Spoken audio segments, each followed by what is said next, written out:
Good morning mga idol. Nandito tayo ngayon sa bilihan dito sa lugar ng Krami. Ano? Barangay West Krami. Ano? Ang laki ng tilapia. Ano? Ang laki. Lalaki oh. Galing Binangonan Rizal. Mga taga Binangonan Rizal.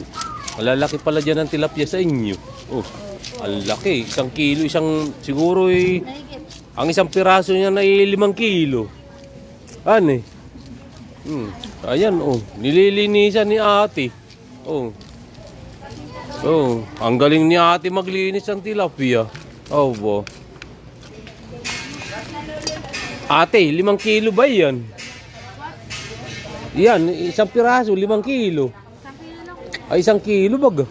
Ay siya, talagang ang sarap siguro niyan ano. Anong luto niyan? Sinigang o ano? Adobo, paksiw. Ang laki oh. Ang dami oh. Dito lang kayo pumunta sa ano. Pag kayo parte ng Barangay West Krami sa San Juan, dito lang kayo pumunta sa may pusti. Yan oh. Pag wala kayong chinilas, ramit. Andito kay Buboy oh. Hanapin nyo lang si Buboy. Medyas po, marami dito. Oh, pag wala ano, marami kang labahin. Dito lang kayo laundry shop yan oh. Pag wala kayong bigas, mga kape, dito lang kayo pumunta kay Ariel oh.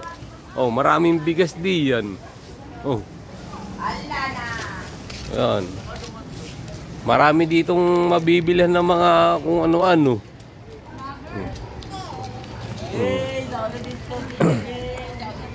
Ito yan oh, dadaing na. Magkano kilo niyan? 120. Pwede ba 60 na lang 1 kilo? 50. Yan oh, yun, ito. Ito daw ay 60. Magkano? 120 oh bo. Pero pwede yung mangutang. December ang bayad. Oh. Ano? Sige na, December, utangin ko, December ang bayad. Oh, basta December. Okay, sige mga idol, napupunta kami sa pautang. Hanggang dito na lang po ang aking video. Maraming salamat.